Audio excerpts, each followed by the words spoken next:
মানিটা কি আমি তো জানতে পারলাম না, পুরো স্পর্শ করে বলো। কয় না, শোনো, আমি আপনার সাথে একটু বন্ধুত্ব বানাইতে চাই, এই জন্য একদিন নয়, 2 দিন নয়, 3 দিন পর্যন্ত ঘোরাঘুরি করি। তাহলে বন্ধুত্ব বানাইতে হলে তার পরিচয় জানা দরকার আছে না নাই?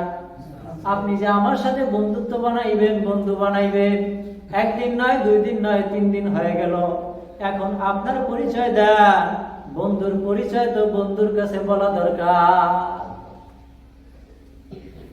এবার বন্ধুর পরিচয় দেয়, শোনেন, আমি কোন দুনিয়ার মানুষ নয়, আমি আল্লাহ তাআলার একজন ফেরেশতা, মালাকুল মওত, হযরতে আজরাইল।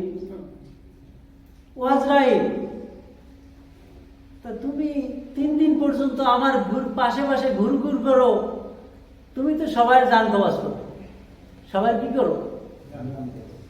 সবার জান কবজ করো, তুমি কি আমার জানও কবজ করবা? কয় না না, আমি আপনার জান কবজ করতে আসি না। আল্লাহ তাআলার সাথে আপনার এত বন্ধুত্ব, এত ক্লোজ, এত ফ্রেন্ড, এই বন্ধুত্ব সম্পর্ক দেখে আমিও একটু আপনার সাথে বন্ধু বানাইতে চাই। তাহলে মালাকুল মওত আজরাইল, তুমি কিভাবে আমার সাথে বন্ধুত্ব বানাবা? আমার বিশ্বাস হয় না। আমার বিশ্বাস হয়, মন বলে তুমি আমার জান কবজ করবা। কয় না না, জান কবজ করব না। তাহলে বন্ধুত্ব হইলে বন্ধুর পরিচয়, সম্পর্ক, তার যেটার মাধ্যমে আমরা বেঁচে আছি। একটা ডাক্তারকে জিজ্ঞেস করবে যে ভাই, আপনি যে পুরো বডিটার ফাইলে ফেলাইলেন, অপারেশন করলেন, তো রুহুটা কোন জায়গায় ছিল আপনি কি দেখেন নাই?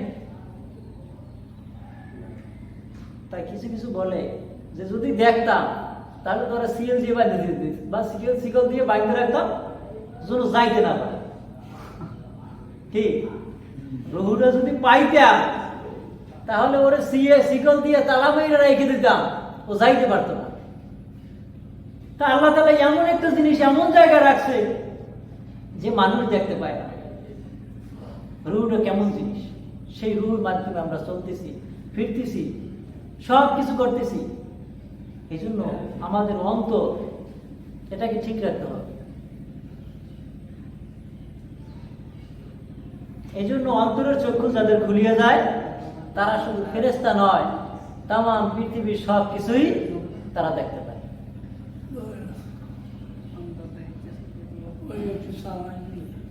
এই জন্য যাদের অন্তর পরিষ্কার, এদের সেই অন্তর দিয়ে সুন্দর সুবাস বের হয়। যাদের অন্তর পরিষ্কার, তার সব কিছুই পরিষ্কার। যার অন্তর ময়লা, তার সবকিছুই ময়লা, সবকিছুই দুর্গন্ধময়। এক ছিল জাদুকর, তা তিনি জাদু করে যে একটা ঘর, আবদ্ধ ঘর, ঘরের ভিতরে জ্বালানাও নাই, দরজাও নাই, একটা ছোট ইটের ফাঁকা। এই জাদুর মাধ্যমে ইটের ফাঁকা দিয়ে ভিতরে প্রবেশ করে, আবার ইটের ফাঁকা দিয়া বাইরে প্রবেশ করে। কিসের মাধ্যমে বলেন? ছিদ্রের মাধ্যমে, জাদুর মাধ্যমে। জাদুকর, যার কাছে নামাজ নাই, রোজা নাই, কোনো ইবাদত নাই, হালাল খাবার নাই, সে কি করে? জাদু করে। এই জাদুর মাধ্যমে তিনি সব কিছু করে। সব খাবার কি হারাম।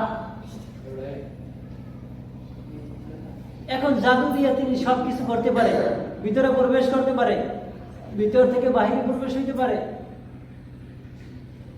তা একজন আখিরি জামানার নবীর উম্মত, তিনি জাদুকরের কাছে গেলেন যে জাদুকর ভাই,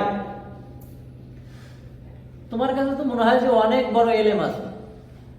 না, আমার কাছে তেমন কোনো এলেম নাই, আর আমি যা জানি এটা কোনো মানুষ পারে না, নিজে জাদুর মাধ্যমে করে। তা তুমি যে জাদু জানো, তোমার চাইতে আমি কিন্তু বেশি জানি, তোমার চাইতে আমি কিন্তু বেশি জানি। তো তুমি করো জাদুর মাধ্যমে, আর আমি করি আল্লাহ তাআলার মাধ্যমে। তাহলে বড় কোনটা? যে আল্লাহ তাআলার মাধ্যমে। অর্থাৎ আল্লাহ তাআলার কাছে চাই, আল্লাহ তুমি আমাকে রিজিক দাও, আল্লাহ দিয়ে দেয়। জাদুকর আল্লাহর কাছে না যাইয়া তিনি জাদুর মাধ্যমে খায়, তাহলে খাবারটা কি হালাল হইল না হারাম হইল? হারাম হইল। তা জাদুকর বলতেছে, শোনো, আমি তো জাদুর মাধ্যমে একটা ছিদ্র দিয়ে ভিতরে প্রবেশ করি, তাহলে তুমি যদি পারো তাহলে তুমি আমার মতো একটু জাদু দেখাইয়া তুমি একটু ভিতরে প্রবেশ করে দেখাও। এখন সে তো আর জাদু করবে না, জাদু করবে? তিনি আল্লাহর কাছে ফরিয়াদ করবেন, আল্লাহ তুমি আমাকে এই ছিদ্রটা দিয়া তোমার ক্ষমতা দিয়ে আমাকে একটু ভিতরে প্রবেশ করাই দাও। আল্লাহর কাছে বলতে দেরি, ভিতরে প্রবেশ করাই দিতে দেরি। ভিতরে প্রবেশ করলেন, জাদুকরের ভিতরে। কি ব্যাপার, দেখছো আমি কিভাবে আসছি? জানি তুমিও জাদু দিয়ে ঢুকছো।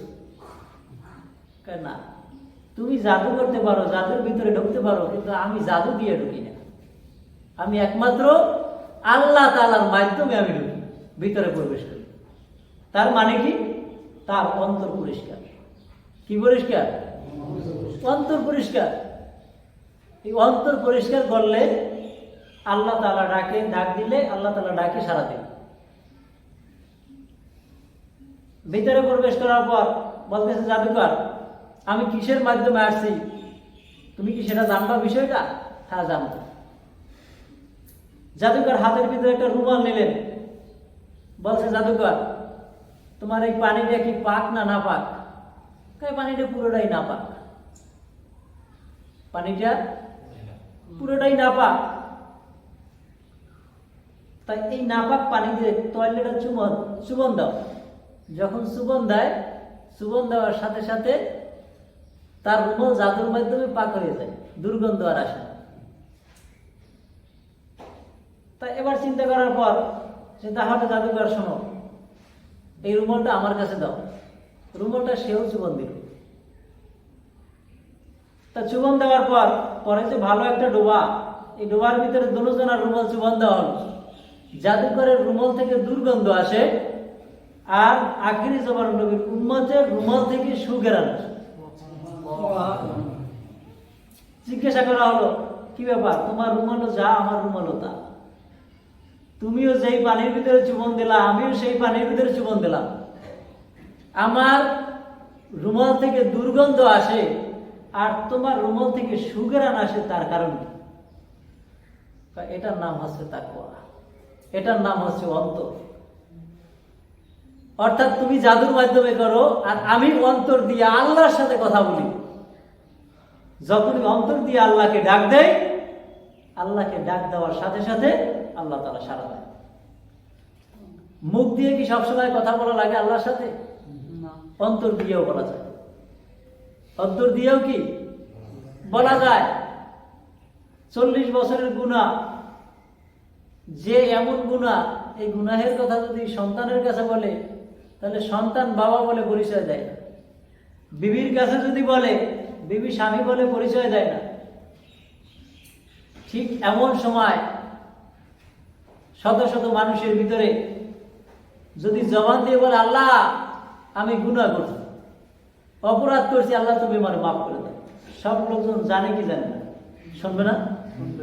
এই জন্য অন্তর দিয়ে আল্লাহকে ডাক দিলেন, আল্লাহ, জবান দিয়ে না।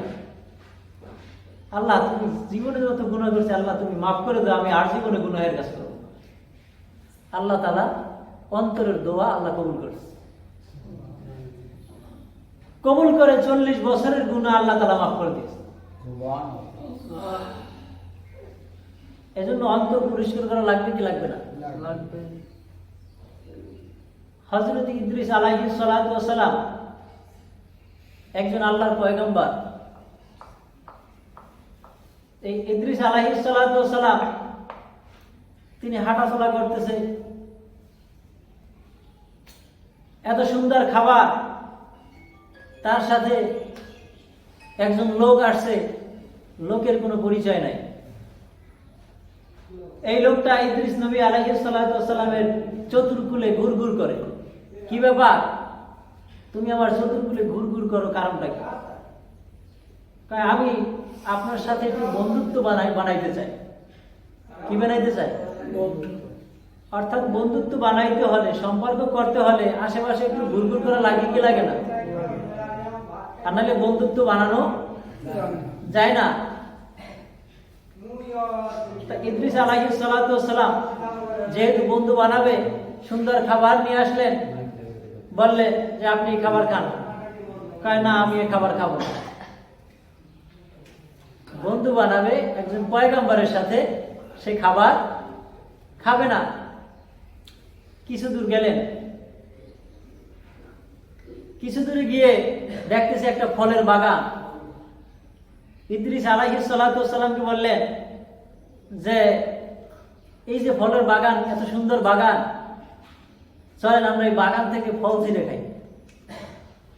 হালাল খাবার খাইনি, পরের জিনিস খাওয়া কি না বললেন হারাম। এখন বলতেছে যে এই ফল ছিঁড়ে খাই আমরা দুইজনে। ইদ্রিস আলাইহিস সালাতু ওয়াস সালাম বললেন যে তোমাকে হালাল খাবার দিলাম, তুমি সেই হালাল খাবার না খেয়ে তুমি এই পরের একটা জিনিস ফল এটা খাইতে চাও, এই হারাম খাবারটা। আজব তো, তুমি এ খাবার খাওয়া যাবে না, চলো। খাবার না খেয়ে আবার দীর্ঘ পথ চলা শুরু করলেন। সামনের দিকে যাইতে যাইতে বিশাল বড় একটা বকরির পাল দেখা যায়। ডাক দিয়ে বললেন, শোনেন, এই যে বিশাল বড় একটা বকরির পাল, চলেন আমরা একটা বকরি ধরে জবাই করে আমরা রান্না করে খাই।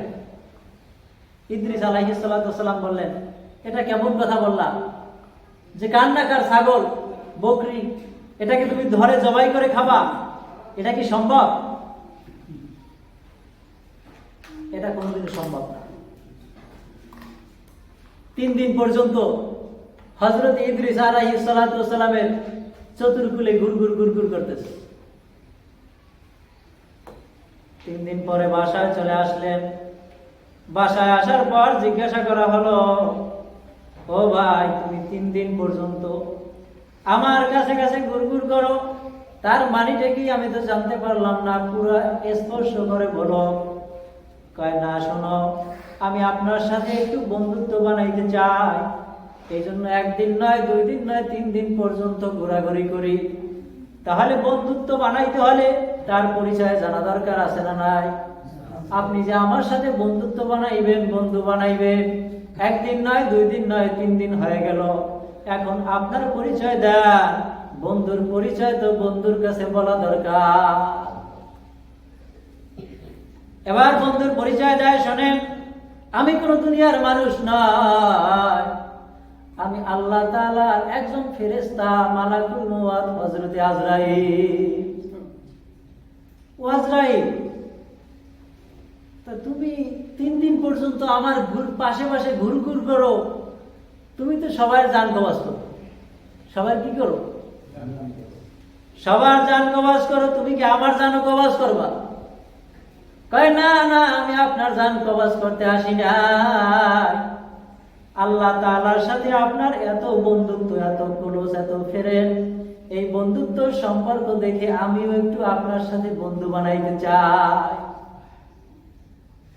তাহলে মালাকুল মওত আজরাইল, তুমি কিভাবে আমার সাথে বন্ধুত্ব বানাবা? আমার বিশ্বাস হয় না। আমার বিশ্বাস হয়, মন বলে তুমি আমার জান কবাজ করবা। কয় না না, জান কবাজ করব না। তাহলে বন্ধুত্ব হইলে বন্ধুর পরিচয়, সম্পর্ক, তার সবকিছু জানা দরকার আছে না নাই? ঠিক আছে, যেহেতু তুমি আমার জান কবাজ করবা না, তাহলে আমি তোমার পরিচয় একটু জানতে চাই। বন্ধুর মনের কথা অন্য বন্ধু জানবে, এটাই স্বাভাবিক। মালাকুল মওত আজরাইলকে বললেন, ও আজরাইল, এবার বলো, তুমি যে মানুষের জান কবাজ করো, তাহলে মানুষের জান কবাজ করলে কেমন কষ্ট হয়, এটা তো আমার জানা দরকার।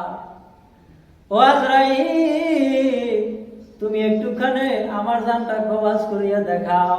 তুমি যদি আমার জানটা কবাজ করো, আবার যদি জানটা ফেরত দাও, তাহলে আমি বুঝতে পারবো যে মরণের কষ্টটা কেমন। এবার মালাকুল মওত আজরাইল বললেন, না না, আল্লাহর হুকুম ছাড়া আমি কাউকে মারি না, তা আমি আপনাকে মারতে পারবো না। ইদ্রিস আলাইহিস সালাতু ওয়াস সালাম আল্লাহর কাছে বললেন, আল্লাহ, আমি একটুখানি মরণ চাই, মালাকুল মওত আজরাইল আমার জানটা একটু কবজ করবে, আপনি পারমিশন দেন। আল্লাহ তাআলা পারমিশন দিয়ে দিলেন। ইদ্রিস আলাইহিস সালাতু ওয়াস সালাম যখন মালাকুল মওতকে বললেন, ও মালাকুল মওত, তাহলে তুমি আমার জানটা একটুখানি কবজ করো। যখন জানটা কবজ করলেন, কবজ করার পর আবার পুনরায় জানটা ফেরত দিলেন। ফেরত দেওয়ার পর জিজ্ঞাসা করা হলো, বন্ধু এবার বলে যে মৃত্যুর যন্ত্রণা আপনার কেমন হয়েছে? এবার ইদ্রিস আলাইহিস সালাতু ওয়াস সালাম বলতেছে, শোনো, যখন তুমি আমার জানটা কবজ করলা, আমার মনে হয় একটা পশু, জ্যান্ত পশু যদি চামড়া খনন করা হয়, সিলাইয়া ফেলা হয়, এরপর পুরো শরীরে যদি লবণ দেওয়া হয়, লবণ দিলে যে পরিমাণ কষ্ট হয় তার চাইতে বেশি পরিমাণ কষ্ট হয়েছে আমার। যখন আমার বুক থেকে জানটা কবজ করে নিয়ে যাইবে, এমন সময় আমার মনে হলো যে উহুদ পাহাড়টা আমার বুকের উপরে এনে চাপা দেওয়া হয়েছে। এত মৃত্যুর যন্ত্রণা কষ্টকর, এটা আপনার আমার সবার সামনে আছে না নাই? আমি একটু অসুস্থ, এই জন্য কথা বলতে খুব কষ্ট হয়। ইদ্রিস আলাইহিস সালাতু ওয়াস সালাম জান ফেরত পাওয়ার পর এবার মালাকুল মওত আজরাইলকে বলতেছে, আজরাইল তুমি যেহেতু আমার বন্ধু হবা, তাহলে আমি একটু তোমার সাথে ঘুরতে চাই। কি করতে চাই? ঘুরতে চাই। আসমান জমিনের ভিতরে কি কি আছে সব কিছু একটু ঘুরাইয়া ঘুরাইয়া আমাকে দেখাবা। সবাই ঘুরাইয়া ঘুরাইয়া দেখানোর পর এরপরে বলতেছে যে, ও আজরাইল, আমি একটু জাহান্নামের সব কিছু ঘুরে ঘুরে দেখতে চাই। জাহান্নামের সব কিছু ঘুরে ঘুরে দেখানোর পর এবার আজরাইলকে বলতেছে, ও আজরাইল, আমি এবার একটু জান্নাতের ভিতরে ঢুকে জান্নাতের নাজ নেয়ামত গুলা ঘুরে ঘুরে দেখতে চাই। এবার জান্নাতের ভিতরে প্রবেশ করলেন। জান্নাতের ভিতরে প্রবেশ করার পর মালাকুল মওত আজরাইল জান্নাতের বাহিরে দাঁড়ানো। এবার ডাকতেছে, ও ইদ্রিস পয়গম্বর, আসেন আসেন, আপনি তো ঘুরে ঘুরে দেখবেন তারপর ফেরত যাইবেন। কয়, না না, ও মালাকুল মওত আজরাইল, আমি জান্নাতে ঢুকছি, আমি আর তোমার কাছে যাব না, আর তুমিও আমার জান কবজ করতে পারবা না। জান্নাতের ভিতরে প্রবেশ করলেন।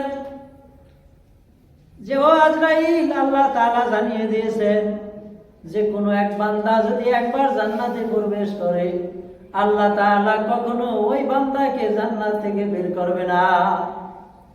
আল্লাহ তাআলার কাছে বললেন, মালাকুল মওত আজরাইল বলতেছে, আল্লাহ, আপনার ইদ্রিস তো জান্নাতের ভিতরে প্রবেশ করছে, এখন তো বাহিরে আসতে চায় না। কয়, কি বলে? সে জান্নাতের ভিতর থেকে বাহির হবে না, সে জান্নাতের ভিতরে নাকি থাকবে। আপনি বলছেন যে একবার জান্নাতে প্রবেশ করলে তাকে জান্নাত থেকে বাহির করবেন না। কয়, হ্যাঁ, ইদ্রিস তো ঠিকই বলছে। ইদ্রিস তো ঠিকই বলছে। কোন মানুষের যদি একবার মরণ হয়, দ্বিতীয়বার আর তার মরণ হবে না। হবে না? একবার মরলে তাকে কি আবার রূহ দেওয়া হবে? হবে না। ও আজরাইল, তুমি তো আমার একবার জান কবজ করছো, আবার তোমাকে জান ফেরত দিছো। এখন যেহেতু আমি জান্নাতে ঢুকছি, আমি আর যাইতে চাই না। আল্লাহ তাআলা মালাকুল মওত আজরাইলকে বললেন, আজরাইল, যেহেতু ইদ্রিস জান্নাত থেকে বাহির হইতে চায় না, তাহলে তুমি চলে যাও। চলে গেল। এই জন্য আমরা সব সময় ইবাদত করব তাকওয়া। কুল্লু নাফসিন যায়কাতুল মাউত, প্রত্যেকটা প্রাণীর একদিন না একদিন মৃত্যুর স্বাদ গ্রহণ করা লাগবে কি লাগবে না? আমাদের প্রত্যেকের মরা লাগবে কি লাগবে না? কবরে যাওয়া লাগবে কি লাগবে না? এই জন্য মৃত্যুর পরে কিয়ামতের ময়দানে সর্বপ্রথম যে হিসাবটা নেওয়া হবে, সেই হিসাবটা হচ্ছে কি? নামাজ। এই জন্য নামাজ কখনো ছাড়া যাবে না। যা কিছু করে